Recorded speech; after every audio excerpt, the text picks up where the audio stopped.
গণভোটে হ্যায়ের পক্ষে ভোট দেওয়ার আহ্বান তারেক রহমানের। রংপুরে নির্বাচনী জনসভায় জুলাই শহীদের ত্যাগকে মূল্যায়নের প্রতিশ্রুতি। জিয়ারত করলেন শহীদ আবু সাঈদের কবর। প্রতিশোধের রাজনীতি করে না জামায়াতে ইসলামী। কুমিল্লায় নির্বাচনী জনসভায় বললেন ডাক্তার শফিকুর রহমান, ভোট দানে বাধা দিলে প্রতিহত করার আহ্বান। দেশের ৪৭% মানুষ মনে করেন বিএনপি চেয়ারম্যান তারেক রহমানই হচ্ছেন প্রধানমন্ত্রী, আর ২২% ভোটারের পছন্দ জামায়াত আমির ডাক্তার শফিকুর রহমানকে। ইনোভেশনের জরিপ। ১৬ বছরে ভোটার, নারীদের আলাদা বাস, বাড়ি ভরা নীতিমালা সহ ৩৬ দফা ইশতেহার এনসিপির। ১১ দলের মতাদর্শে ভিন্নতা থাকলেও অংশীদারিত্বের ভিত্তিতে বাস্তবায়নের প্রতিশ্রুতি। এবং জয়পুরহাটের ঘোনাপাড়ায় ফের উত্তেজনা। সীমান্তে আবারও কাঁটাতারের বেড়া দেওয়ার চেষ্টা বিএসএফ এর। বিজিবির বাধায় বন্ধ হলো কাজ। দুই বাহিনীর পতাকা বৈঠক।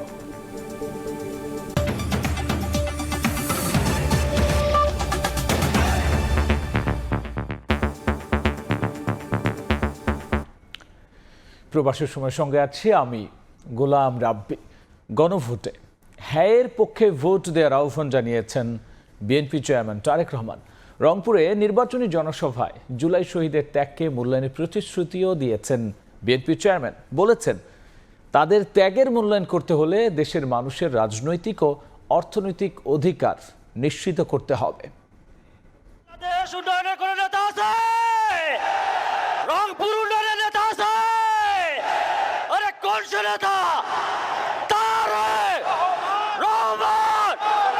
স্লোগানে মুখর উত্তরের জনপদ, উচ্ছ্বাসের ঢেউ তিস্তা পারে। উষ্ণ অভ্যর্থনায় সিক্ত হলেন তারেক রহমান। রংপুরের মাটিতে ২ দশক পর আগমন বিএনপি চেয়ারম্যানের। বাঁধভাঙা জোয়ার পুরো মাঠ জুড়ে। রংপুরের কালেক্টরেট ঈদগাহ মাঠে বিএনপি চেয়ারম্যান এসে পৌঁছান রাত 8:30 নাগাদ। সে সময় রংপুরের জনপদে স্বাগত জানান বিভাগটির নেতাকর্মী, সমর্থক ও সাধারণ মানুষ। মঞ্চে ছিলেন বিএনপি মনোনীত ধানের শীষের প্রার্থীরা। স্বাধীনতার ঘোষক শহীদ প্রেসিডেন্ট জিয়াউর রহমানের। ঠাকুরগাঁও 1 আসনের প্রার্থী বিএনপি মহাসচিব মির্জা ফখরুল ইসলাম আলমগীর তার বক্তব্যে বলেন, যারা স্বাধীনতার বিরোধিতা করেছিল তারা এখন ভোট বানচালের ষড়যন্ত্র করছে। নির্বাচনে ধানের শীষের পক্ষে জনগণকে ভোট দেওয়ার আহ্বান জানান তিনি। একটি দল যারা 1971 সালে আমাদের স্বাধীনতাকে বিরোধিতা করেছিল, হত্যা করেছিল মানুষদেরকে, সেই দলটি আজকে আবার চক্রান্ত করছে বাংলাদেশের এই নির্বাচনকে বানচাল করে বাংলাদেশকে একটা ব্যর্থ রাষ্ট্রে পরিণত করতে। বিএনপি চেয়ারম্যান তারেক রহমান তার বক্তব্যের শুরুতেই জুলাই শহীদ আবু সাঈদ সহ জীবন উৎসর্গ করা সবার ত্যাগের কথা স্মরণ করেন। বলেন, দেশের জন্য এই ত্যাগের মূল্যায়ন করতে হলে যে কোনো মূল্যে মানুষের রাজনৈতিক ও অর্থনৈতিক অধিকার নিশ্চিত করতে হবে। আবু সাঈদ সহ যে 1400 ব্যক্তি শহীদ হয়েছে, যে 1400 ব্যক্তিকে হত্যা করা হয়েছে, এই মানুষগুলোর ত্যাগের মূল্যায়ন আমরা তখনই করতে পারবো যখন এই দেশের মানুষের রাজনৈতিক অধিকার এবং অর্থনৈতিক অধিকার প্রতিষ্ঠিত হবে। জনসমর্থন নিয়ে বিএনপি ক্ষমতায় এলে রেজিস্টার্ড এনজিও থেকে ক্ষুদ্র ঋণ নেওয়া কৃষকদের ঋণ মকুব করে দেওয়ার ঘোষণা দেন তারেক রহমান। এ সময় তিস্তা মহাপরিকল্পনা বাস্তবায়ন সহ পানি সমস্যা দূর করা ও কৃষি নির্ভর শিল্পায়ন করার প্রতিশ্রুতি দেন তারেক রহমান। ধানের শীষ 13 তারিখে সরকার গঠনে সক্ষম হলে পরে ইনশাল্লাহ আমরা এই যে ক্ষুদ্র ঋণ যারা রেজিস্টার্ড এনজিও থেকে গ্রহণ করেছেন, আমরা সরকারের পক্ষ থেকে এই ঋণ সেই এনজিওগুলোকে পরিশোধ করে দেব। আপনাদের পরিশোধ করা লাগবে না। বিএনপি ইনশাল্লাহ সরকার গঠন করলে এই এলাকার মানুষের জন্য যে তিস্তা ব্যারেজের স্বপ্ন, আমরা সেটি পূরণের কাজে যথাসম্ভব দ্রুত হাত দেব ইনশাআল্লাহ। জুলাই সনদ ইস্যুতে বিএনপি চেয়ারম্যান বলেন, 31 দফার মাধ্যমে তাদের দল অনেক আগেই সংস্কার প্রস্তাব দিয়েছে। শহীদ আবু সাঈদ ও ওয়াসিম সহ জীবন বিলিয়ে দেয়া ত্যাগীদের সম্মানে আগামী নির্বাচনে ধানের শীষের পাশাপাশি গণভোটে হ্যায়ের পক্ষে ভোট দিতে সবার প্রতি আহ্বান জানান তারেক রহমান। যেই অধিকার ফিরানোর জন্য আবু সাঈদ নিজের জীবনকে উৎসর্গ করেছে, চট্টগ্রামে ওয়াসিম নিজের জীবনকে উৎসর্গ করেছে, এরকম হাজারো মানুষ যারা নিজের জীবনকে উৎসর্গ করেছে, তাদের জীবন উৎসর্গকে মূল্যায়ন করতে হলে আমরা যে জুলাই সনদে স্বাক্ষর করেছি, সেই জুলাই সনদকেও আমাদের সম্মান করতে হবে। এবং সেজন্যই আপনাদের সকলকে অনুরোধ করব যে ধানের শীষে যেমন সিলটা দিবেন 12 তারিখে, একই সাথে আপনাকে যে দ্বিতীয় ব্যালট পেপারটি দিবে হ্যাঁ এবং না, সেখানে হায়ের পক্ষে দয়া করে আপনারা রায় দিবেন। একটি দল বিএনপিকে নিয়ে মিথ্যাচার করছে বলে মন্তব্য করেন তারেক রহমান। একমাত্র বিএনপি দেশকে দুর্নীতির রাহুগ্রাস থেকে মুক্ত করতে পারে বলেও জানান দলটির চেয়ারম্যান। একটি দল আছে, সেই দল বিএনপি সম্পর্কে মিথ্যে কথা বলে যাচ্ছে কয়েকদিন ধরে। তাদের দুজন সদস্য 2001 থেকে 6 পর্যন্ত আমাদের সাথে সরকারে ছিল। তাদের মানুষগুলা ভালো আর আমাদের মানুষগুলা খারাপ। কেউ যেন কারো ভোটের অধিকার কেড়ে নিতে না পারে, সেই জন্য 12 ফেব্রুয়ারি কেন্দ্র পাহারা দিতে নেতাকর্মী সহ সাধারণ মানুষের প্রতি আহ্বান জানান বিএনপি চেয়ারম্যান। উত্তরের জনপদ তিস্তাপাড়ের রংপুরে বিএনপি চেয়ারম্যান তারেক রহমান নানা প্রতিশ্রুতির পাশাপাশি তিস্তা মহাপরিকল্পনা বাস্তবায়নের ঘোষণা দেন তিনি। জনগণের সমর্থনে ক্ষমতায় গেলে জনকল্যাণমূলক পরিকল্পনা বাস্তবায়ন করবেন তারা। বলেন, বঞ্চিত উত্তরের জনপদ হবে আগামী দিনে বাংলাদেশের নতুন রোল মডেল। আহমেদ সালেহীন, সময় সংবাদ, রংপুর। ক্ষমতা গেলে আবু সাইদ সহ জুলাই গণঅভ্যুত্থানে শহীদদের খুনিদের বিচার করবে বিএনপি। শুক্রবার সন্ধ্যায় জুলাই অভ্যুত্থানে প্রথম শহীদ আবু সাইদের কবর জিয়ারত করে তার পরিবারকে এই প্রতিশ্রুতি দিয়েছেন বিএনপি চেয়ারম্যান তারেক রহমান। পরে পরিবারের সদস্যদের খোঁজ খবর নেন তিনি। রংপুর সফরের শুরুতেই জুলাই গণঅভ্যুত্থানের প্রথম শহীদ আবু সাইদের কবর জিয়ারত করতে পীরগঞ্জে ছুটে যান বিএনপি চেয়ারম্যান তারেক রহমান।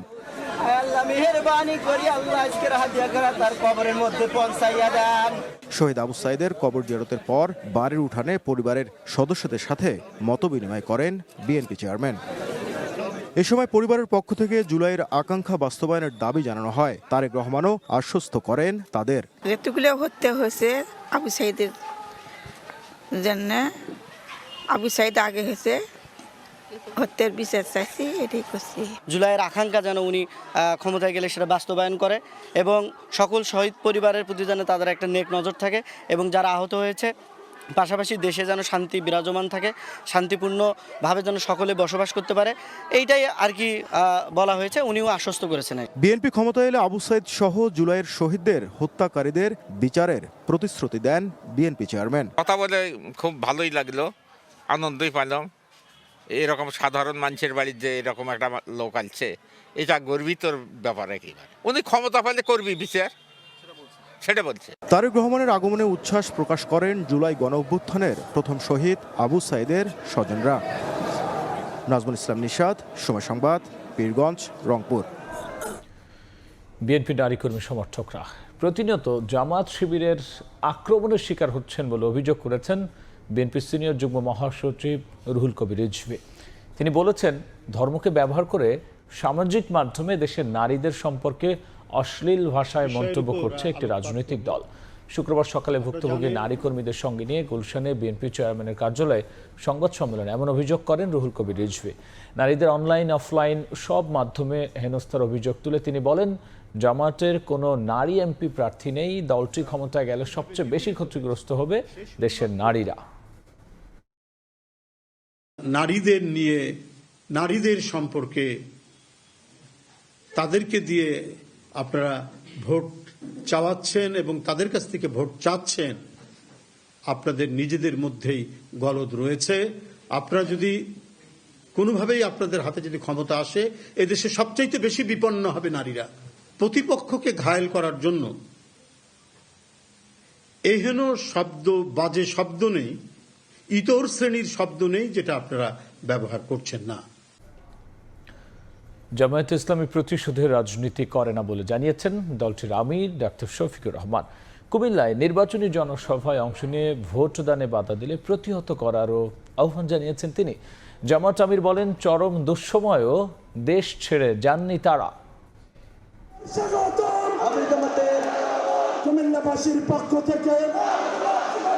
শুক্রবার রাতে কুমিল্লার লাকসামে নির্বাচনী জনসভায় অংশ নেন জামায়াত আমির ডাক্তার শফিকুর রহমান। পরে কুমিল্লার টাউন হল প্রাঙ্গণে 11 দলীয় ঐক্যের জনসভায় অংশ নিয়ে ডাক্তার শফিকুর রহমান বলেন, প্রতিশোধের রাজনীতি করে না জামায়াত। যে প্রতিশোধের রাজনীতি আমাকে কষ্ট দিয়েছে, দেশবাসীকে কষ্ট দিয়েছে, ওই প্রতিশোধের রাজনীতিকে আমরা হারাম মনে করি। যদি কেউ ভয় দেখাতে আসে, চোখে চোখ রেখে বলবেন, এটি আমার অধিকার, এটি আমার দায়িত্ব, ভোট দিতে আমি যাব, তুমি পারলে ঠেকাবা।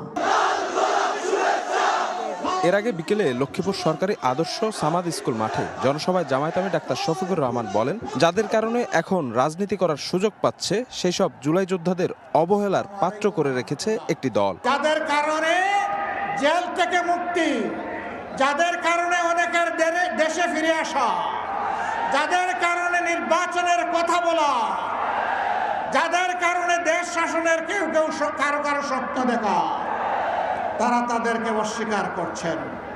লজ্জা মার্কা আছে, মার্কা জুড়ে সুরে। নোয়াখালী জেলা স্কুল মাঠে স্লোগানে জামায়াত আমিরকে অভ্যর্থনা জানান নোয়াখালীবাসী। নোয়াখালীকে বিভাগ করা সহ যৌক্তিক দাবি পূরণের আশ্বাস দেন ডাক্তার শফিকুর রহমান। নোয়াখালী বিভাগ চাই,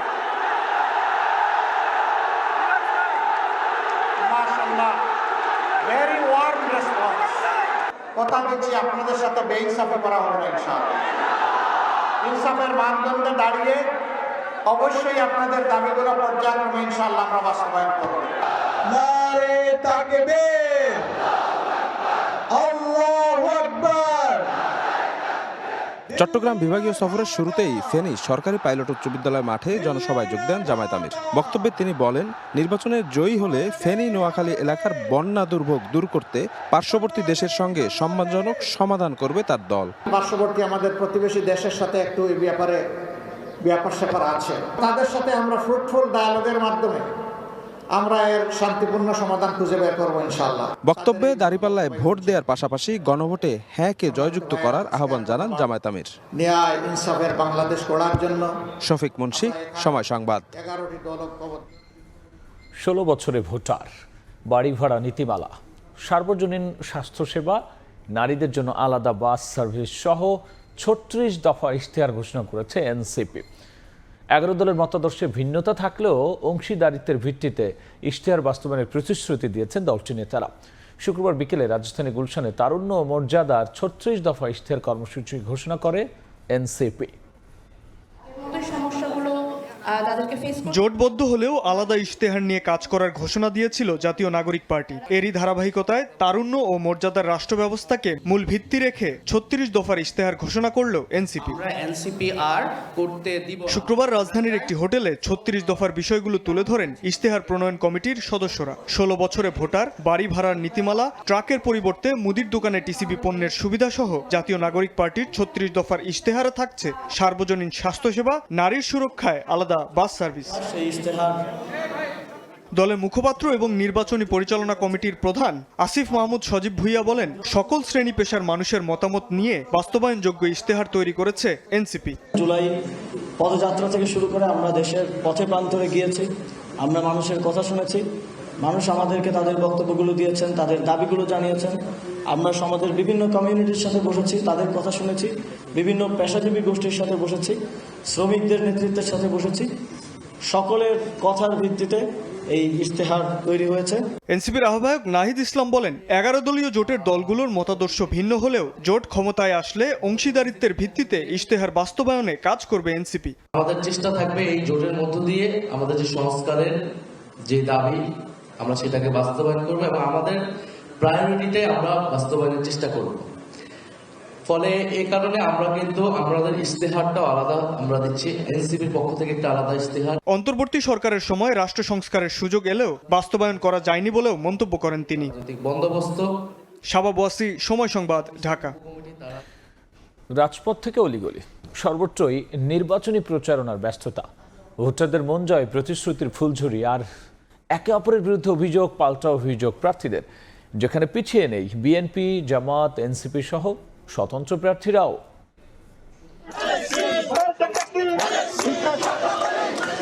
ছুটির দিনেও রাজধানীতে জমজমাট নির্বাচনী প্রচারণা, মাইকিং আর স্লোগানে মুখর মহানগরী। ভোটারের মন জয় করতে অলিগলি চষে বেড়ান ঢাকা 6 আসনে ধানের শীষের প্রার্থী ইশরাক হোসেন। জুমার নামাজ শেষে গণসংযোগে নামেন ঢাকা 8 আসনের বিএনপি প্রার্থী মির্জা আব্বাস। অভিযোগ করেন, একটি বিশেষ গোষ্ঠী নির্বাচনের ফলাফল পরিবর্তন করার পায়তারা করছে। এছাড়া ঢাকা 16 আসনের বিএনপি প্রার্থী আমিনুল হক জনসংযোগের সময় দাবি করেন, ভোট কারচুপির চেষ্টা চালাচ্ছে একটি দল। এনআইডি নাম্বার নিচ্ছে, সে এনআইডি কার্ড দিয়ে তারা ভোট জালিয়াতি করার চেষ্টা করছে। নির্বাচনের রেজাল্ট পরিবর্তন করার একটা পায়তারা তারা করতেছে। এদিন মিরপুরে প্রচারণায় অংশ নেন ঢাকা 14 আসনে জামায়াত প্রার্থী ব্যারিস্টার আরমান। নির্বাচিত হলে এলাকার নানা উন্নয়ন কার্যক্রম বাস্তবায়নের প্রতিশ্রুতি দেন তিনি। নির্বাচনী প্রচারণায় ঢাকা 8 এবং ঢাকা 11 আসনের 11 দলীয় জোটের প্রার্থী নাসিরউদ্দিন পাটোয়ারি ও নাহিদ ইসলাম অভিযোগ করেন ভোটের আগে একটি দল লেভেল প্লেইং ফিল্ড নষ্ট করার চেষ্টা করছে। বিএনপি যে কার্ডটা দেওয়ার চেষ্টা করছে ফ্যামিলি কার্ড, এটা একটা মানুষের সাথে প্রতারণা এবং ধোঁকাবাজি করছে তারা। লেভেল প্লেইং ফিল্ডকে একটি দল নষ্ট করার চেষ্টা করছে। নারী কর্মীদের উপর আক্রমণ হচ্ছে, যেটা অত্যন্ত ন্যাক্কারজনক। শুক্রবার দুপুরে বনশ্রীতে নির্বাচনী প্রচারণায় অংশ নেন ঢাকা 9 আসনের স্বতন্ত্র প্রার্থী ডাক্তার তাসনিম জারা। উৎসাহ উদ্দীপনার মধ্যে সুষ্ঠু গণতান্ত্রিক নির্বাচন অনুষ্ঠিত হবে বলে আশা করেন তিনি। আমরা আশা করছি এই উদ্দীপনার সাথে নির্বাচনের দিনটা সবাই পরিবেশে পাবেন। আগামী 10 ফেব্রুয়ারি পর্যন্ত ভোটারের কাছে নিজেদের পরিকল্পনা তুলে ধরার সুযোগ পাবেন প্রার্থীরা। তানভীর হাসান মেঘ, সময় সংবাদ, ঢাকা। ঢাকার বাইরেও জমজমাট নির্বাচনী প্রচারণা। দলীয় নেতাকর্মীদের নিয়ে পাড়া মহল্লা চষে বেড়াচ্ছেন প্রার্থীরা। ভোটারের কাছে গিয়ে এলাকার নানা সংকট সমাধানে দিচ্ছেন প্রতিশ্রুতি।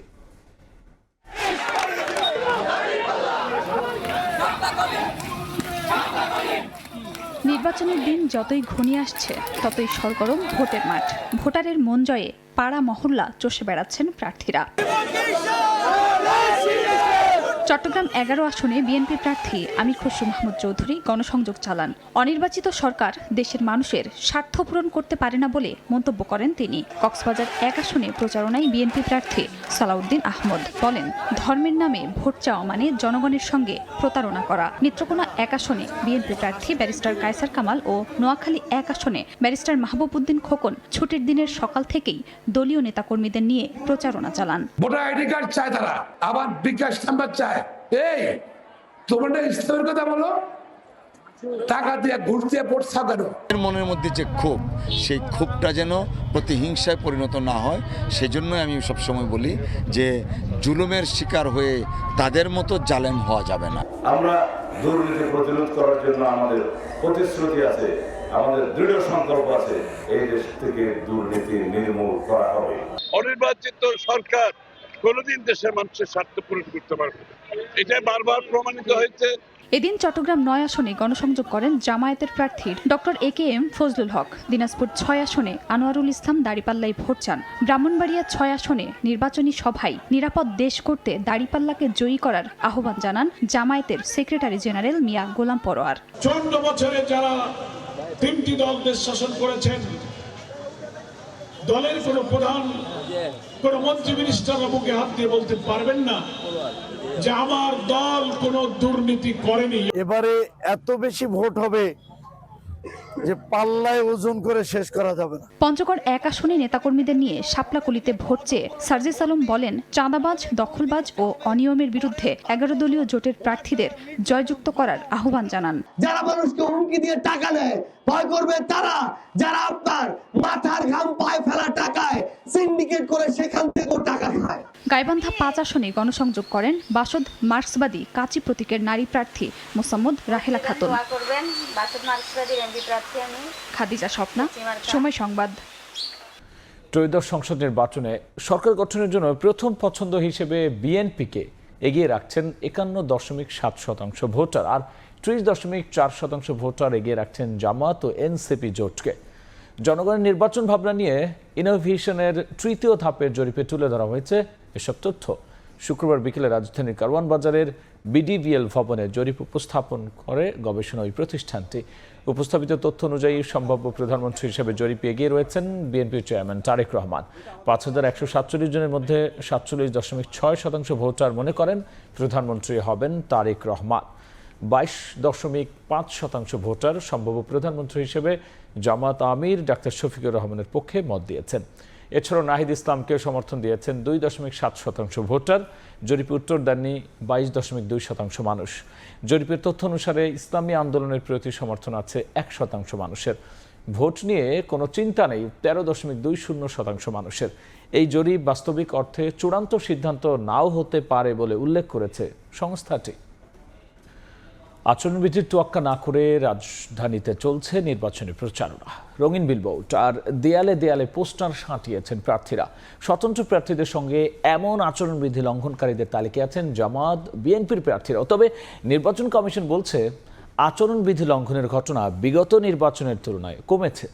দেখব এম এ আজিমের রিপোর্ট। নির্বাচনের প্রচারণায় রঙিন বিলবোর্ডে সয়লাব রাজধানী ঢাকা। সংসদ নির্বাচনে রাজনৈতিক দল ও প্রার্থীর আচরণ বিধিমালা 2025-এ একমাত্র ইলেকট্রনিক ও ডিজিটাল মাধ্যমে রঙিন প্রচারণার কথা বলা আছে। বিলবোর্ড ব্যবহারের নির্দেশনায় আকার ও সংখ্যার কথা বলা হলেও রঙিন বিলবোর্ডের ব্যবহারের কথা উল্লেখ নেই। একইভাবে এই বিধিমালায় পোস্টারের ব্যবহার ও সাঁটানোকে নিষিদ্ধ করা হয়েছে। তবে বন্ধ হয়নি দেয়ালে পোস্টার সাঁটানো। ঢাকা 12 আসনে এবি পার্টি ও লেবার পার্টির সমর্থকরা লাগিয়েছেন পোস্টার। আসনটিতে জামাত প্রার্থীও প্রচারণা চালাচ্ছেন রঙিন বিলবোর্ড ও পোস্টারে। অলিগলির দেয়ালে দেয়ালে দেখা মেলে বিভিন্ন নকশার অসংখ্য পোস্টার। তবে প্রার্থীর দাবি প্রচারণা শুরুর আগেই সাঁটানো হয়েছিল পোস্টারগুলো। প্রথম কথা হলো যে আমাদের কোনো পোস্টার নেই, যদি কোনো পোস্টার থাকে ওগুলো আগের, সবগুলো তো তোলা যায় না। আর নো ব্যানার ইজ রঙিন, আমরা কোনো রঙিন ব্যানার করিনি। বিলবোর্ডের সঙ্গে রঙিন পোস্টারের কমতি নেই বিএনপি সমর্থিত বিপ্লবী ওয়ার্কার্স পার্টির প্রার্থীর। ঢাকা 12 আসনে প্রতিদ্বন্দ্বিতা করলেও এখনও পোস্টার সাঁটানো আছে ঢাকা 8 আসনেও। তবে 12 আসনে পোস্টার লাগানোর বিষয়টি অস্বীকার করেন তিনি। ঢাকা 12-র জন্য আমরা আলাদা করে পার্টি দিক থেকে কোনো পোস্টার বা কোনো কালার কোনো কিছু তৈরি করা হয়নি। আপনি দেওয়ালে যদি 2-1টা দেখে থাকেন সেটা হয়তো ঢাকা 8-এর জন্য। বাদ পড়েননি স্বতন্ত্ররাও। রঙিন বিলবোর্ডে সয়লাভ করলেও প্রার্থীর দাবি আচরণবিধি অনুযায়ী চালাচ্ছেন প্রচারণা। অন্যান্য প্রার্থীর সঙ্গে নতুন নতুন পোস্টার, আমার কোনো নতুন পোস্টার নাই। তবে আচরণবিধি লঙ্ঘনকে আমলে না নিয়ে নির্বাচন কমিশন বলছে বিগত নির্বাচনের তুলনায় পরিবেশ সুন্দর আছে। আচরণবিধি লঙ্ঘনকারীদের বিরুদ্ধে ব্যবস্থাও নিচ্ছেন তারা। যেই বিষয়গুলো আসতেছে তাৎক্ষণিকভাবে আমরা রিটার্নিং অফিসারদের নজরে নিয়ে আসতেছি। আইনশৃঙ্খলা বাহিনী রক্ষায় যারা নিয়োজিত রয়েছেন তাদেরকে এগুলো নিবারণ সহ প্রতিরোধ এবং আইনানুগ ব্যবস্থা গ্রহণের জন্য, আইনের আওতায় আনার জন্য আমরা তড়িৎ ব্যবস্থা নিচ্ছি। নির্বাচন কমিশনের তথ্য অনুযায়ী 128টি নির্বাচনী এলাকায় এখন পর্যন্ত আচরণবিধি লঙ্ঘনের ঘটনায় 94টি মামলা করেছে ইসি। এম এ আজিম, সময় সংবাদ, ঢাকা। দেশের বিভিন্ন সীমান্ত দিয়ে ঢুকছে নানা ধরনের অস্ত্র। অনেক চালান আইন শৃঙ্খলা বাহিনীর হাতে ধরা পড়লেও বড় অংশই থেকে যাচ্ছে নাগালের বাইরে। এর পাশাপাশি থানা থেকে লুঠা অস্ত্রের অন্তত 20 ভাগ এখনও উদ্ধার করা যায়নি। এই অবস্থায় নির্বাচন ঘিরে বিশৃঙ্খলার সংখ্যা দেখছেন বিশ্লেষকরা। তবে পুলিশ বলছে অভিযান চলছে, নির্বাচনের আগে পরিস্থিতির আরও অনুকূলে আসবে। আতিকুর রহমান তমালের রিপোর্ট।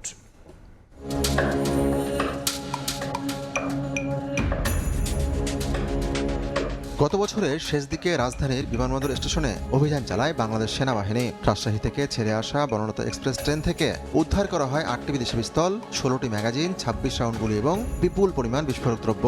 অস্ত্রগুলোর গন্তব্য ছিল রাজধানী ঢাকা।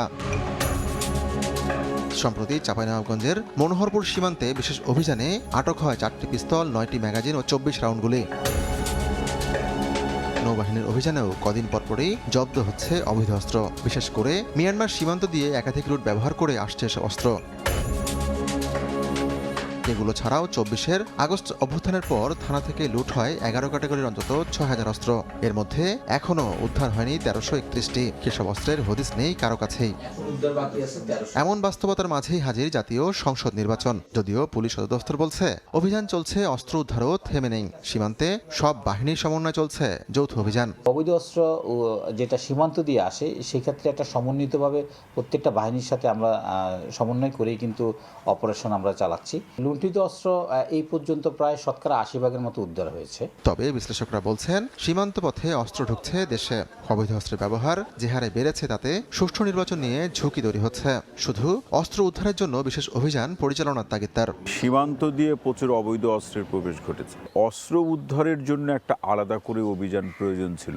অবৈধ অস্ত্রের পাশাপাশি পুলিশের লুট হওয়া অস্ত্র ছাড়াও ব্যক্তিগত লাইসেন্স করা অস্ত্রগুলো নির্বাচনের আগে কতজন জমা দিয়েছেন বা দিচ্ছেন তা নিয়েও আছে নানা প্রশ্ন। আর কদিন পরেই জাতীয় সংসদ নির্বাচন, বলা চলে নির্বাচনকে সামনে রেখে উন্মুখ হয়ে আছে পুরো বাংলাদেশ। তবে দিন যত এগুচ্ছে ততই বাড়ছে উদ্বেগ, উৎকণ্ঠা। কারণ জায়গায় জায়গায় ঘটছে চোরাগোপ্তা হামলা, ব্যবহৃত হচ্ছে অবৈধ অস্ত্র। এখন দেখার বিষয় এইসব অবৈধ অস্ত্র নির্বাচনের আগেই কতটা উদ্ধার করতে পারে বা জব্দ করতে পারে আইন শৃঙ্খলা বাহিনী। আতিকুর রহমান তামাল, সময় সংবাদ, ঢাকা। নির্বাচন উপলক্ষে রাজশাহী অঞ্চলের সীমান্তে নিরাপত্তা জোরদার করেছে বিজিবি। শুক্রবার সকালে সংবাদ সম্মেলনে বিজিবির Rajshahi sector commander colonel Syed Kamal Hossain জানান, শুধু রাজশাহী সেক্টরেই 7 জেলায় 37টি সংসদীয় আসনে 65টি বেস ক্যাম্পে 146 প্লাটুন বিজিবি সদস্য মোবাইল ও স্ট্রাইকিং ফোর্স হিসেবে মোতায়েন থাকবে। 76টি বিওপির প্রত্যেকটিতে 10 জন সদস্য স্ট্রাইকিং রিজার্ভ হিসেবে থাকবে। সব মিলিয়ে 4000-এর বেশি বিজিবি সদস্য মোতায়েন থাকবে। জয়পুরহাটে ৪র্থ দফায় আন্তর্জাতিক সীমান্ত আইন লঙ্ঘন করে কাঁটাতারের বেড়া দেওয়ার চেষ্টা করেছে বিএসএফ। তবে বিজিবির বাধার মুখে কাজ বন্ধ করে তারা। শুক্রবার সকাল 10টার দিকে জয়পুরহাটের 5বিবি উপজেলার গোনাপাড়া সীমান্তের 281 নম্বর মেইন পিলারের পাশে বেড়া দেওয়ার চেষ্টা করে বিএসএফ। বিষয়টি টের পেয়ে বিজিবিকে জানায় স্থানীয়রা। খবর পেয়ে ঘটনাস্থলে গিয়ে বিএসএফকে বাধা দেয় বিজিবি। পরে পতাকা বৈঠক করেন সীমান্তরক্ষী বাহিনীর সদস্যরা। এই যারা সীমান্ত এলাকা খুবই, এই যার পরিস্থিতি খুব খারাপ। বিএসএফ বিডিআর যখন তখন আসে গণ্ডগোল করে, এরাও বাধা দেয়, ওরাও বাধা দেয়, এরকম করে সরে যায় আবার আসে। এলাকায় আমাদের আবাদ আছে, গরু আছে, বকরি আছে, আমরা যেতে পারতেছি না। এই জন্য আমরা চাই আমাদের বাংলাদেশ সরকারের যেন একটা কিছুভাবে ওই তার কাটাটা যেন ঠেকে দিতে পারে। এরাই যে মাঝে মধ্যে ফ্ল্যাগ মিটিং করে, পতাকা মিটিং করে একটা স্থায়ী সমাধান করার জন্য, কিন্তু এগুলো প্রতিনিয়ত হয়, কিন্তু এটা আসলে সমাধান হয় না। কিন্তু আমরা গ্রামবাসী চাইতেছি যাতে এটা চিরতরে একটা সমাধান হয়। এর আগে 2024 সালের সেপ্টেম্বরে এবং 2025 সালের জানুয়ারি ও ডিসেম্বরে একই এলাকায় কাঁটাতারের বেড়া দেওয়ার চেষ্টা করেছিল বিএসএফ। সেই সময় বিজিবির বাধায় সফল হয়নি বিএসএফ। সময় সংবাদ, জয়পুরহাট। বন্দি বিনিময় চুক্তির আওতায় ভারতের কারাগারে থাকা 128 বাংলাদেশি জেলে দেশে ফিরেছেন। একই সঙ্গে বাংলাদেশের কারাগারে থাকা 23 ভারতীয় জেলেকে ফেরত পাঠানো হয়েছে। কোস্টগার্ড জানায় 2025 সালের নভেম্বরে ভারতীয় জলসীমা অবৈধভাবে প্রবেশের অভিযোগে 5টি ফিশিং বোট সহ 128 বাংলাদেশি জেলেকে আটক করে ভারতীয় কোস্টগার্ড। এর আগে গত অক্টোবরে অবৈধভাবে বাংলাদেশের জলসীমায় প্রবেশ করে 2টি ভারতীয় ফিশিং বোট সহ 23 জেলেকে আটক করে কোস্টগার্ড। দুই দেশের কারাগারে থাকা জেলেদের নিজ নিজ দেশে ফেরানোর উদ্যোগ নেয় উভয় দেশ। 29 জানুয়ারি বঙ্গোপসাগরের বাংলাদেশ ভারত আন্তর্জাতিক মেরিটাইম বাউন্ডারি লাইন এলাকায় করা হয় পতাকা বৈঠক। এরপর ফিরিয়ে দেওয়া হয় আটক থাকা ভারতীয় জেলেদের। গ্রহণ করা হয় ফিশিং বোট সহ 128 বাংলাদেশি জেলেকে। মাদারীপুর শহরের কাছাকাছি বসবাস করেও সুযোগ সুবিধা থেকে বঞ্চিত 3টি ইউনিয়নের কয়েক হাজার মানুষ। একটি সেতুর জন্য দুর্ভোগের শেষ নেই বাসিন্দাদের। মানববন্ধন ও স্মারকলিপি প্রদান করেও 8 বছরও হয়নি সেই প্রত্যাশাটুকু পূরণ। যদিও স্থানীয় প্রকৌশল অধিদপ্তর বলছে সেতু নির্মাণে কাজ চলছে। সঞ্জয় কর্মকার অভিজিতের রিপোর্ট, ছবি তুলেছেন শাহাদাত আকন। আরিয়াল খাঁ নদের পারে শিশু, কিশোর, শিক্ষার্থী আর বৃদ্ধ সব বয়সী যাত্রীদের অপেক্ষা। পারাপারের একমাত্র ভরসা ইঞ্জিন চালিত নৌকা হওয়ায় ঝড়ো বাতাস কিংবা বর্ষার দিনে চরম দুর্ভোগে পড়েন তারা। এতে অনেক সময় ঘটে দুর্ঘটনাও। বছরের পর বছর ঝুঁকি নিয়ে যাতায়াতে বাড়ছে শঙ্কা। মাদারীপুর শহরের কোল ঘেঁষে অবস্থিত লঞ্চঘাট এলাকা, অপর পাশে মহিষেরচর গ্রাম। সেখানকার বেশিরভাগ মানুষই কৃষিকাজ করে। এছাড়া পাঁচখোলা, কালিকাপুর, সিলারচর ইউনিয়নের বাসিন্দাদের বড় একটি অংশ এই নৌপথ দিয়ে যাতায়াত করে। একটি সেতু নির্মাণের দাবি নিয়ে 8 বছর ধরে মানববন্ধন ও স্মারকলিপি প্রদান করছেন এলাকাবাসী ও যাতায়াতকারীরা। কিন্তু আমলাতান্ত্রিক জটিলতায় আটকে আছে কার্যক্রম। আরিয়াল খাঁ নদের উপর সেতু নির্মাণ হলে শিক্ষা, চিকিৎসা, ব্যবসা বাণিজ্য সহ সামগ্রিক উন্নয়নে ব্যাপক পরিবর্তন আসবে বলে প্রত্যাশা বাসিন্দাদের। বড় বড় ঢেউ আসে, আমাদের ভয় হয়। স্কুলে যাওয়ার সময় নৌকা পারাবার সময় কষ্ট হয়, ব্রিজ থাকলে খুব ভালো হতো। বর্ষা মৌসুমে নৌকা ডুবে অনেক লোক মৃত্যুবরণ করেছে। এই ব্রিজের কারণে মূল যে সুবিধা, শহরের যে সুবিধা থেকে বঞ্চিত। অসুস্থ রোগীদের হাসপাতালে পৌঁছানো ও কৃষিপণ্য বাজারে নেওয়া প্রায় অসম্ভব হয়ে পড়েছে। বিকল্প রাস্তায় যাতায়াত করতে গেলে কয়েক কিলোমিটার পথ বাড়তি ঘুরতে হয়, এতে সময় ও অর্থ দুটিই ব্যয় হয়। মাদারপুর শহর থেকে আমার দোকান 2 কিলোমিটার, আর আমি মাল আনি 40 কিলো ঘুরিয়া। এই খরচের কারণে কাস্টমার থেকে বেশি টাকা রাখা লাগে। যাতায়াতের আমাদের অনেক ভোগান্তি। মাথায় করে বোঝা নেওয়া লাগতো না, ব্রিজ থাকলে আমাকে ওই ট্রাকে দিয়া আমাকে কেরিন খরচ কমইতো। এলজিইডি বলছে প্রাথমিক সমীক্ষা শেষে মৌজা ম্যাপ অধিদপ্তরে পাঠানো হয়েছে। প্রকল্প অনুমোদনের পর নেওয়া হবে পরবর্তী ব্যবস্থা। ওই এরিয়ার মৌজা ম্যাপ সরবরাহ করা হয়েছে। আশা করি ডিপিপি অনুমোদন সাপেক্ষে পরবর্তীতে আমরা বাস্তবায়ন প্রক্রিয়া যেতে পারবো। আড়িয়াল খাঁ নদের এই পথে প্রতিদিন অন্তত 15 থেকে 20,000 মানুষ যাতায়াত করেন। একটি সেতু শুধু এলাকার যাতায়াত ব্যবস্থারই পরিবর্তন আনে না, পরিবর্তন আনে আর্থসামাজিক উন্নয়নের। তাই জনস্বার্থে এখানে একটি সেতু নির্মাণের দাবি জানিয়েছেন এলাকাবাসী। সঞ্জয় কর্মকার, অভিজিৎ, সময় সংবাদ, মাদারীপুর। মানিকগঞ্জ শিবালয় উপজেলার পাটুরিয়া ঘাট সহ আশপাশের কয়েকটি গ্রামে পর্যার ভাঙন থামছে না। প্রশাসনের কোনো পদক্ষেপ না থাকায় মানববন্ধন সহ বিভিন্ন কর্মসূচি পালন করছেন এলাকাবাসী। অবশ্য শীঘ্রই ভাঙন রোধে ব্যবস্থা নেওয়ার আশ্বাস সংশ্লিষ্ট বিভাগগুলোর। মোহাম্মদ ইউসুফ আলীর পাঠানো তথ্য, মোহাম্মদ রমজান আলীর ছবি নিয়ে বিস্তারিত। চলছে নদী ভাঙন, পদ্মার করাল গ্রাসে বিলীন হচ্ছে তীর, বাড়িঘর সরিয়ে নিচ্ছেন ভাঙন কবলিত এলাকার বাসিন্দারা। দীর্ঘদিন ধরে ধীর গতিতে ভাঙছে মানিকগঞ্জের শিবালয় উপজেলার পাটুরিয়া ঘাট সহ পার্শ্ববর্তী আরোয়া ইউনিয়নের পদ্মার বাম তীর। এরই মধ্যে নদীগর্ভে বিলীন হয়েছে শতাধিক বসতবাড়ি ও ফসলি জমি। এমনকি ফেরিঘাটের অনেক পন্টুনের নিচে বালুর বস্তা দিয়ে কোনো রকম কাজ করা হচ্ছে। ভাঙন আতঙ্কে দিন কাটছে নদী তীরের বাসিন্দাদের। প্রশাসনের কোনো পদক্ষেপ না থাকায় মানববন্ধন সহ বিভিন্ন কর্মসূচি পালন করছেন এলাকাবাসী। সবশেষ 28 জানুয়ারি পাটুরিয়ার 5 নম্বর ঘাট থেকে আরসেল মোড় পর্যন্ত ঢাকা পাটুরিয়া মহাসড়কের 1.5 কিলোমিটার অংশে বিক্ষোভ মিছিল করেন তারা। এ সময় তারা ভাঙন রোধে দ্রুত কার্যকর ব্যবস্থা নেওয়ার দাবি জানান। আমাদের এই নদী অতি তাড়াতাড়ি নদীর কাজ সংগ্রহ করতে হবে। পৃথিবীটা ভেঙে যাওয়ার যে কষ্ট, এসব যার ভাঙছে, একটা সন্তান হারানোর চেয়ে বেশি কষ্ট নিজের ভিটা বাড়ি ভেঙে যাওয়া। এই মানববন্ধনে যদি সরকার আমাদের কোনো পদক্ষেপ না নেয়, আমরা এর থেকে আরো গুরুতর পদক্ষেপ নেব। অবশ্য শিগগিরই ভাঙন রোধে ব্যবস্থা নেওয়ার আশ্বাস সংশ্লিষ্ট বিভাগগুলোর। আমরা এই অংশ যাতে দ্রুত ইমার্জেন্সি আকারে কাজ করা যায়, সেই জন্য নোটশিট প্রেরণ করা হয়েছে আমাদের অফিস থেকে। ঘাট পরিদর্শন করে ঘাটে আমরা সেই দিন একসাথে সমন্বিত সভা করব এবং কি সিদ্ধান্ত পদক্ষেপ নেওয়া হবে দ্রুত সেটা আমি নির্ধারণ করে সবাইকে জানিয়ে দেওয়া হবে। পানি উন্নয়ন বোর্ডের দেয়া তথ্য মতে পাটুরিয়া ঘাট এলাকার 2 কিলোমিটার ভাঙন রোধে 30 কোটি টাকা বরাদ্দের আবেদন করা হয়েছে। সময় সংবাদ, মানিকগঞ্জ। বাংলাদেশ ও পাকিস্তান সহ 75টি দেশের উপর অভিবাসী ভিসা প্রক্রিয়ায় স্থগিতাদেশ তুলে নিতে মার্কিন পররাষ্ট্রমন্ত্রী মার্কো রুবিও এবং হোমল্যান্ড সিকিউরিটি মন্ত্রী ক্রিস্টি নয়েমকে চিঠি দিয়েছেন 75 কংগ্রেসম্যান। চিঠিতে বলা হয়, বিশ্বের প্রায় 40% মানুষ অভিবাসী ভিসা স্থগিতাদেশের আওতায় পড়েছেন। সরকারের এই সিদ্ধান্তে বিশাল এই জনগোষ্ঠী উপেক্ষিত হচ্ছে উল্লেখ করে সমালোচনা করা হয়। গত 21 জানুয়ারি বাংলাদেশ, পাকিস্তান সহ 75টি দেশে অভিবাসী ভিসা দেওয়ার প্রক্রিয়া স্থগিত করে যুক্তরাষ্ট্র। পররাষ্ট্র দপ্তর জানায়, যেসব দেশের অভিবাসীরা মার্কিন নাগরিকদের কল্যাণ ভাতা অগ্রহণযোগ্য হারে নিয়ে থাকে তাদের ভিসা প্রক্রিয়া স্থগিত থাকবে।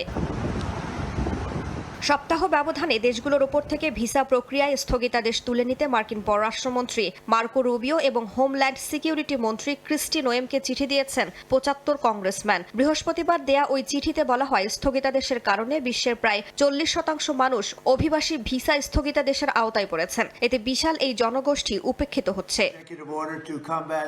ট্রাম্প দ্বিতীয় দফায় ক্ষমতায় আসার পর থেকেই যুক্তরাষ্ট্রে অভিবাসন ইস্যুতে একের পর এক পদক্ষেপ নিচ্ছেন। এর অংশ হিসেবে ব্যাপক আকারে ভিসা দেয়া বন্ধের সিদ্ধান্ত নেন তিনি। গত বছর নভেম্বরে যুক্তরাষ্ট্রের পররাষ্ট্র দপ্তর থেকে সব মার্কিন দূতাবাসকে পাবলিক চার্জ বিধানটি কঠোরভাবে প্রয়োগ করার নির্দেশ দেওয়া হয়। পাবলিক চার্জ নিয়মে সাধারণত দেখা হয় কোনো ভিসা আবেদনকারী যুক্তরাষ্ট্রে নিজের খরচে জীবনযাপন করতে পারবেন কিনা। মার্কিন প্রশাসন যদি মনে করে আবেদনকারী ব্যক্তি সরকারি কল্যাণ ভাতা বা অন্যান্য সরকারি সাহায্যের ওপর নির্ভরশীল হয়ে উঠতে পারেন, তাহলে তার ভিসা প্রত্যাখ্যান করা হবে। রাইসা জান্নাত, সময় সংবাদ। মিয়ানমারে জাতীয় নির্বাচন শেষ হলেও থামছে না সংঘাত। চীন রাজ্যে জান্তা সেনারা ব্যাপক হামলা চালিয়েছে বলে দাবি স্থানীয় বিদ্রোহী গোষ্ঠীর। অন্যদিকে কাচিন রাজ্যে কোণঠাসা অবস্থায় আছে জান্তা সেনারা। এরই মধ্যে একাধিক ক্যাম্প দখলে নেওয়ার দাবি করেছে বিদ্রোহী গোষ্ঠী KIA। এদিকে জান্তা সরকার রোহিঙ্গা গণহত্যার প্রমাণ নষ্ট করছে বলে আন্তর্জাতিক বিচারিক আদালত ICJ-তে অভিযোগ তুলেছে গাম্বিয়া। মিয়ানমারের চীন রাজ্যের ফালাম টাউনশিপে 11 দফা বিমান হামলা চালিয়েছে জান্তা বাহিনী। বিদ্রোহী গোষ্ঠীগুলোর দাবি, একটানা আক্রমণের সময় 58টি বোমা ফেলা হয়। 3 মাস ধরে অগ্রসর হতে না পারা স্থলবাহিনীকে বাঁচাতেই আকাশপথে জান্তাই অভিযান চালায় বলেও দাবি তাদের। প্রায় 500 সেনা এখনও শহর থেকে 10 মাইল দূরের গ্রামেই আটকা পড়ে আছে। ক্ষয়ক্ষতি, পলায়ন আর একের পর এক আত্মসমর্পণের ঘটনায় ভেঙে পড়ছে তাদের মনোবল। তাই নতুন করে 200-300 সেনার দল পাঠানো হচ্ছে সেখানে। সামরিক বিশ্লেষকদের মতে ফালাম পুনর্দখল করতে পারলে ভারত মিয়ানমার সীমান্তের রিখাউদার ও হাখার দিকে বড় আকারে আক্রমণের সুযোগ পাবে তারা। উত্তরে কাচিন অঞ্চলেও চাপে জান্তা বাহিনী। ডিসেম্বরে হারানো খনি সমৃদ্ধ এলাকার বেশ কয়েকটি ক্যাম্প পুনর্দখলের দাবি করেছে বিদ্রোহী গোষ্ঠী KIA। আকাশপথে জান্তার শক্তি বাড়লেও স্থলভাগে নিয়ন্ত্রণ ধরে রাখা কঠিন হয়ে পড়ছে। মিয়ানমারের ভেতরের মানবিক চিত্র ভয়াবহ হয়ে উঠেছে। ম্যাগোয়ে অঞ্চলে 1000-এর বেশি বাস্তুচ্যুত মানুষের মধ্যে ছড়িয়ে পড়েছে স্ক্যাবিস, একজিমা, দাঁতের মতো চর্মরোগ। নিরাপদ পানি নেই, ওষুধ নেই। 24,000-এর বেশি মানুষ জঙ্গলে আশ্রয় নিয়ে বেঁচে আছে রোগ আর হামলার মধ্যে। এর মধ্যে শুধু ফালাম এলাকাতেই 10,000-এর বেশি মানুষ ঘরছাড়া। এরই মধ্যে জান্তা পরিচালিত জাতীয় নির্বাচনের বৈধতা নিয়ে প্রশ্ন উঠেছে আন্তর্জাতিক মহলে। 3 দফায় হওয়া নির্বাচনকে এখনও স্বীকৃতি দেয়নি ASEAN। ফিলিপিন্সের পররাষ্ট্রমন্ত্রী জানান, মিয়ানমারের সহিংসতা থামাতে বিদ্রোহী গোষ্ঠীগুলো ASEANকে চাপ দিচ্ছে। অন্যদিকে আন্তর্জাতিক বিচারিক আদালত ICJ-তে গাম্বিয়া অভিযোগ করেছে রোহিঙ্গা গণহত্যার প্রমাণ গোপন করতে তথ্য নষ্ট করেছে মিয়ানমার। নাদিম মারজান, সময় সংবাদ। আসামের মুখ্যমন্ত্রী হেমন্ত বিশ্ব শর্মার ফের বিতর্কিত মন্তব্যে তোলপাড় ভারতের রাজনীতি। 2 দিন আগে রাজ্যটির এক সরকারি অনুষ্ঠানে সাংবাদিকদের প্রশ্নের উত্তরে তিনি অনুপ্রবেশকারীদের আসামে নয়, বাংলাদেশে গিয়ে ভোট দেওয়ার আহ্বান জানিয়েছেন। বিজেপি শাসিত রাজ্যের মুখ্যমন্ত্রীর এই মন্তব্য ঘিরে তীব্র প্রতিক্রিয়া জানিয়েছে আসামের কংগ্রেস নেতৃত্ব। এমন পরিস্থিতিতে নিজের বক্তব্যে অনড় থাকার কথা জানিয়েছেন হেমন্ত বিশ্ব শর্মা। ভারত থেকে সুব্রত আচার্যের রিপোর্ট। শুক্রবারও ভারতের কেন্দ্রীয় স্বরাষ্ট্রমন্ত্রী অমিত শাহকে পাশে বসিয়ে আসামে অনুপ্রবেশকারীদের বিরুদ্ধে কড়া ভাষায় আক্রমণ করেছেন রাজ্যটির মুখ্যমন্ত্রী হেমন্ত বিশ্ব শর্মা। অবৈধ অনুপ্রবেশকারীদের আসাম থেকে বিতাড়ন করার কথা পুনরাবৃত্তি করেন তিনি। বিতর্কের সূত্রপাত ঘটে গত মঙ্গলবার। সেদিন রাজ্যের তিনসুকিয়ায় এক সরকারি অনুষ্ঠানের ফাঁকে সাংবাদিকদের মুখোমুখি হয়ে মিয়া সম্প্রদায়কে কষ্টে রাখাই তার কাজ বলে মন্তব্য করেন আসামের মুখ্যমন্ত্রী। দাবি করেন, ভোটার তালিকার বিশেষ সংশোধন বা SIR প্রক্রিয়ায় প্রায় 4 থেকে 5 লক্ষ মিয়া ভোটারদের নাম বাদ পড়তে পারে। মাথার ঘাম পায়ে ফেলে আমরা রাজ্যের নিরাপত্তা দিয়ে আসছি। এখানে অবৈধ বাংলাদেশি কোনো স্থান নেই। মিয়া সম্প্রদায় বাংলাদেশে গিয়ে ভোট দিন। ওই বক্তব্যের জেরে সমালোচনার মুখে পড়েছেন হেমন্ত বিশ্ব শর্মা। তার এমন মন্তব্য ইসলামকে অপমান করার শামিল উল্লেখ করে মুখ্যমন্ত্রীর মন্তব্য প্রত্যাহারের অনুরোধ করেন all India United Democratic front নেতা বদরুদ্দিন আজমল। তবে নিজের অবস্থানে অনড় বিজেপির এই মুখ্যমন্ত্রী। ভারতের সুপ্রিম কোর্টের কিছু পুরনো পর্যবেক্ষণ উদ্ধৃত উল্লেখ করে এটা তার ব্যক্তিগত মন্তব্য নয়, আদালতের আগের উদ্বেগের প্রতিফলন বলে জানান তিনি। ভারতীয় গণমাধ্যমের একাংশের দাবি মিয়া শব্দটি আসামে বসবাসরত বাংলা ভাষাভাষী মুসলমানদের বোঝাতে ব্যবহৃত এক তিরস্কারমূলক শব্দ। এর আগেও বহুবার বাংলাদেশ ইস্যুতে বিতর্কিত মন্তব্য করেছেন হেমন্ত বিশ্ব শর্মা। সুব্রত আচার্য, সময় সংবাদ, ভারত। দেখছেন প্রবাসী সময়। টি-20 বিশ্বকাপ মিস হওয়ার সময় ওয়ানডে আসরের জন্য প্রস্তুতি নেওয়ার মোক্ষম সুযোগ। এই সময়ে বেশি ওয়ানডে ম্যাচ আয়োজন করলে 2027 বিশ্বকাপের ভালো প্রস্তুতি হবে, এমনটা মনে করেন জাতীয় দলের ব্যাটিং কোচ মোহাম্মদ আশরাফুল। বিপিএলের জাতীয় দলে থাকা ক্রিকেটারদের ব্যাটিংয়ের প্রশংসা করলেন অ্যাশ, নাহিদ রানা, সাকলাইন, বিপন মণ্ডল, হাসান মাহমুদের বোলিংয়ে দক্ষতা বেড়েছে বলেও এ সময় জানান তিনি।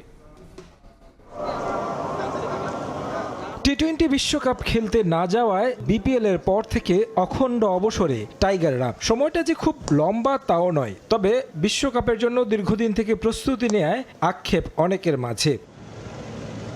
এ সময়টা কিভাবে কাজে লাগাতে পারে বাংলাদেশ? বিশ্বকাপ মিস হলেও লম্বা ক্রিকেট সূচিতে যাবে টাইগাররা। 2027 সালে আছে ওয়ানডে বিশ্বকাপ। এ সময়ে টাইগারদের জন্য আলাদা টুর্নামেন্ট আয়োজনের কথা ভাবছে বিসিবি। জাতীয় দলের ব্যাটিং কোচ মোহাম্মদ আশরাফুল দিলেন পরামর্শ, ওয়ানডে বিশ্বকাপের ভালো প্রস্তুতি নেওয়ার জন্য সময়টা ব্যবহার করতে পারে বাংলাদেশ। 2027-এ যে 50 ওভার ওয়ার্ল্ড কাপ খেলবো, সেই জায়গায় আমাদের ডাইরেক্ট খেলতে হলে 7 নম্বর পজিশনে থাকতে হবে। তো আপনি যদি দেখেন যে কোভিডের পর থেকে দুনিয়াতে সব জায়গায় খালি টি-20 টুর্নামেন্ট হয়, ওয়ানডে ক্রিকেটটা কিন্তু কম হচ্ছে। তো এখন আমাদের পিক টাইম, ঘরোয়া ক্রিকেট খেলার সময় কিন্তু একদম পিক টাইম। তো আমি আশা করব যে আমাদের ক্রিকেট বোর্ড আমাদের ওয়ানডে টুর্নামেন্ট নিয়ে চিন্তা ভাবনা করবেন। যত বেশি বেশি আমরা এই সময়টাতে সুন্দর একটা ওয়ানডে টুর্নামেন্ট খেলবো, তাহলে আমাদের 2027 ওয়ার্ল্ড কাপে যেন আমরা ডাইরেক্ট খেলতে পারি ওয়ানডে টিম, সেই উপলক্ষে আমাদের কাজ করা উচিত। এবারের বিপিএলে সেরা রান সংগ্রাহকের তালিকায় বেশিরভাগই ছিলেন দেশিরা, যেখানে নজর কেড়েছেন পারভেজ ইমন, তাওহিদ হৃদয়রা। তবে দারুণ শুরুর পর ইনিংস লম্বা করতে না পারার আক্ষেপ ঝরল অ্যাশের কণ্ঠে। পারভেজ ইমন খুব চমৎকার ব্যাটিং করেছেন, এভরি গেমেই সে চমৎকার স্টার্ট পেয়েছেন। ইনিংসগুলো যদি আরেকটু বড় করতো তাহলে আরও ভালো লাগতো। তৌহিদ হৃদয় চমৎকার খেলেছেন, যদিও তার পজিশন আমরা ডিফারেন্ট পজিশনে খেলিয়েছিলাম রংপুর রাইডার্স, কারণ আমরা বুঝতে পারি যে সে এই জায়গাটা খুব কমফোর্টেবল ফিল করেন এবং টিমের বেনিফিট বেশি, সেই কারণে আসলে আমরা তাকে ওপেনিং করিয়েছিলাম। ওভারঅল আরেকটু ভালো হলে ভালো লাগতো, কারণ একই মাঠে আসলে ম্যাক্সিমাম ম্যাচ হওয়ার কারণে উইকেটগুলো যেভাবে টি-20 সুলভ হওয়া উচিত ছিল সেরকম হয়নি। কিন্তু এত লো স্কোরিংও না যে 130-130-এর জায়গায় ইজিলি আপনি একটু স্মার্ট হলে 150 করা সম্ভব ছিল, ওই জায়গাটা একটু মিসিং ছিল। বল হাতে মুগ্ধতা ছড়িয়েছেন তরুণরা, মুস্তাফিজ, শরীফুল, তাসকিনরা পরীক্ষিত, সেই সঙ্গে রিপন মণ্ডল, সাকলাইনরা বল হাতে রেখেছেন কার্যকরী ভূমিকা। নাহিদ রানা ফাস্টেস্ট বলার, সে চমৎকার বল করেছেন কিছু কিছু ম্যাচে। হাসান রেগুলার ভালো বল করে গিয়েছেন। আর যারা আছেন তারা তো তাসকিন, ওরা তো প্রুভেন প্লেয়ার, তাসকিন, মুস্তাফিজ। নতুনদের মধ্যে যদি বলি সাকলাইন এবং রিপন মণ্ডল, এই দুইটা প্লেয়ার। রিপন মণ্ডল যদিও অনেক দিন ধরে খেলছেন, কিন্তু সাকলাইন কিন্তু এই প্রথম তার বিপিএল খেলা হলো। লাস্ট 2-3 বছর ধরে সে রংপুরের হয়ে ফার্স্ট ক্লাস ক্রিকেট খেলেন। কনফিডেন্ট লেগেছে, প্রচুর কনফিডেন্ট, যেই কাজটা সে করতে চায় সেটাই করতে পারছেন। বলারের এটাই একটা বড় গুণ হওয়া উচিত যে আমি যেটা চাচ্ছি সেটা আমি ডেলিভার করতে পারছি কিনা। বিশ্বকাপের এই সময়ে ক্রিকেটারদের ভুল ত্রুটি নিয়ে বিশেষ ক্লাসের আয়োজন করা যেতে পারে, যার মাধ্যমে টাইগারদের স্কিল আরও শানিত হবে বলে মত আশরাফুলের। টি-20 ওয়ার্ল্ড কাপ। তারেক হাসান শিমুল, সময় সংবাদ, ঢাকা। বিসিবি সভাপতি আমিনুল ইসলামের বিরুদ্ধে ওঠা ফিক্সিংয়ের গুঞ্জন পুরোপুরি মিথ্যা, তার বিরুদ্ধে কোনো ধরনের তদন্ত হচ্ছে না, সংবাদ বিজ্ঞপ্তি দিয়ে বিষয়টি জানিয়েছে বিসিবি। সামাজিক মাধ্যমে ছড়িয়ে পড়া এই ধরনের বিভ্রান্তিকর ও মিথ্যা খবর নজরে এনে জড়িত ব্যক্তিদের বিরুদ্ধে মিরপুর থানায় করা হয়েছে জিডি। কথাই বলে গুজব নাকি দৌড়ায় বাতাসেরও আগে, ঠিক তেমন কিছু এবার বাংলাদেশ ক্রিকেট বোর্ড সভাপতি আমিনুল ইসলাম বুলবুলকে ঘিরে। সদ্য সমাপ্ত বিপিএলে ফিক্সিং কাণ্ডে জড়িয়ে দেওয়া হয়েছে তার নাম, এমনকি বিসিবি সভাপতিকে নিয়ে নাকি তদন্তও শুরু করেছেন অ্যালেক্স মার্শাল। সামাজিক মাধ্যমে ভাইরাল হয়ে যাওয়া এই খবর নজরে আসার পর বেশ গুরুত্বের সঙ্গে নেয় ক্রিকেট বোর্ড। সংবাদ বিজ্ঞপ্তি দিয়ে বিসিবি জানিয়েছে তার তাৎক্ষণিক প্রতিক্রিয়া। একই সঙ্গে অবস্থান স্পষ্ট করেছেন বিসিবির দুর্নীতি বিভাগের পরামর্শক অ্যালেক্স মার্শাল। বোর্ড স্পষ্টভাবে জানাচ্ছে এসব দাবি সম্পূর্ণ ভিত্তিহীন, মিথ্যা ও মন গড়া। অ্যালেক্স মার্শাল এই অভিযোগ অস্বীকার করেছেন এবং লিখিতভাবে নিশ্চিত করেছেন যে এই ধরনের কোনো তদন্তের অস্তিত্বই নেই। মার্শাল বলেন, বিসিবির সভাপতি আমার দ্বারা তদন্তাধীন এই দাবি সম্পূর্ণ অসত্য ও বানোয়াট। শুধু সংবাদ বিজ্ঞপ্তি দিয়েই দায়িত্ব শেষ করেনি ক্রিকেট বোর্ড। এমন অনৈতিক কাজের সঙ্গে সম্পৃক্তদের বিরুদ্ধে নিয়েছে কঠোর অবস্থান। মিরপুর থানায় দায়ের করা হয়েছে একটি সাধারণ ডায়েরি। এ ধরনের তথ্য ছড়ানো বিসিবির জন্য গুরুতর উদ্বেগের বিষয়। এসব কর্মকাণ্ডের মাধ্যমে বিসিবি সভাপতির সুনাম ক্ষুণ্ণ করা এবং বোর্ড ও বাংলাদেশ ক্রিকেট প্রশ্নবিদ্ধ করার উদ্দেশ্য স্পষ্টভাবে প্রতীয়মান হয়। তবে বিসিবি সভাপতি আমিনুল ইসলাম বুলবুলকে নিয়ে গুজব তৈরি হলেও এবারও ফিক্সিং বিতর্কের বাইরে নেই বিপিএল, যা নিয়ে গভীরভাবে কাজ করছে ক্রিকেট বোর্ড। এস.এম. ইকবাল, সময় সংবাদ। চ্যাম্পিয়ন্স লিগের প্লে অফের ড্র অনুষ্ঠিত। সুইজারল্যান্ডের নিউনে আবারও পর্তুগিজ ক্লাব বেনফিকাকেই পেল রিয়াল মাদ্রিদ। পিএসজি পেয়েছে লিগ ওয়ানের ক্লাব মোনাকোকে। আগামী 17-18 ফেব্রুয়ারি মাঠে গড়াবে 2 লেগের প্লে অফে প্রথম লেগের ম্যাচগুলো। 24 ও 25 ফেব্রুয়ারি হবে ফিরতি লেগের ম্যাচ। লিসবনে রিয়াল মাদ্রিদের রাতটা দুঃস্বপ্নে পরিণত করেছিল বেনফিকা। 2 লাল কার্ড ও বেনফিকা গোলরক্ষক রুবিনের গোলে ইউরোপের সবচেয়ে সফল দলটাকে প্লে অফে নামিয়ে দেয় পর্তুগিজ ক্লাবটি। গুরু বনাম শীর্ষের লড়াইয়ে স্পেশাল ওয়ান হোসে মরিনিওর কাছে হেরে স্পেনে ফিরেছে রিয়াল। কথায় আছে, যেখানে বাঘের ভয় সেখানেই নাকি রাত হয়। প্লে অফের ড্রয়ের আগে মরিনিওর দলকে না পাওয়ার আশায় ছিল সমর্থকরা। লিগ পর্বে 9ম থেকে 24তম দলকে নিয়ে সুইজারল্যান্ডের নিয়নে অনুষ্ঠিত হয় প্লে অফের ড্র। নিয়ম অনুযায়ী রিয়ালের প্রতিপক্ষ হওয়ার কথা ছিল 23তম স্থানে থাকা বোডো গ্লিম্ট অথবা 24তম স্থানে থাকা বেনফিকা। শেষ পর্যন্ত আবারও সেই ড্রয়ে বেনফিকার নামই উঠেছে রিয়ালের ভাগ্যে। টুর্নামেন্ট থেকে ছিটকে যাওয়ার দ্বার প্রান্তে অবিশ্বাস্যভাবে টিকে যাওয়ার পর এখন নতুন স্বপ্নে আবার প্রতিযোগিতাটির রেকর্ড চ্যাম্পিয়নদের বিপক্ষে লড়াইয়ে নামবে মরিনিওর দল। 3 জয়ে 9 পয়েন্ট নিয়ে প্রথম পর্ব শেষ করে তারা, আর রিয়াল 5 ম্যাচ জিতে 15 পয়েন্ট নিয়ে হয় নবম। চ্যাম্পিয়ন্স লিগের লিগ পর্বের শেষ রাতে হোঁচট খেয়েছিল বর্তমান চ্যাম্পিয়ন পিএসজিও। নিউক্যাসল ইউনাইটেডের সঙ্গে 1-1 গোলে ড্র করে লুই এনরিকের দল। সুইজারল্যান্ডের ড্রয়ে লিগ ওয়ানের দল মোনাকোকে পেয়েছে পিএসজি। ফরাসি চ্যাম্পিয়নরা 4 জয় ও 2 ড্রয়ে 14 পয়েন্ট নিয়ে হয়েছে 11তম। প্লে অফে তাদের প্রতিপক্ষ মোনাকো 2 জয় ও 4 ড্রয়ে 10 পয়েন্ট নিয়ে 21তম হয়ে লিগ পর্ব শেষ করেছিল। গেল আসরের রানার্স আপ ইন্টার মিলান খেলবে চ্যাম্পিয়ন্স লিগের নবাগত দল বোডো গ্লিম্টের বিপক্ষে। 5 জয়ে 15 পয়েন্ট নিয়ে 10ম হয় ইন্টার মিলান, আর নরওয়ের ক্লাব বোডো 2 জয় ও 3 ড্রয়ে 9 পয়েন্ট নিয়ে 23তম হয়ে লিগ পর্ব শেষ করেছিল। টুর্নামেন্টের সাবেক চ্যাম্পিয়ন ও সিরিয়ার রেকর্ড শিরোপাজয়ী ইউভেন্টাস প্লে অফে খেলবে গ্যালাতাসারের বিপক্ষে। এছাড়াও স্পেনের আরেক ক্লাব অ্যাথলেটিকো মাদ্রিদের প্রতিপক্ষ ক্লাব ব্রুগা। 2 লেগের প্লে অফে প্রথম লেগের ম্যাচগুলো হবে আগামী 17 ও 18 ফেব্রুয়ারি। 24 ও 25 ফেব্রুয়ারি হবে দ্বিতীয় লেগের ম্যাচ।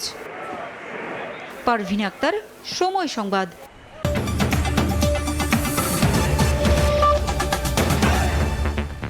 এই ছিল প্রবাসী সময়। সঙ্গেই থাকুন সময়ের।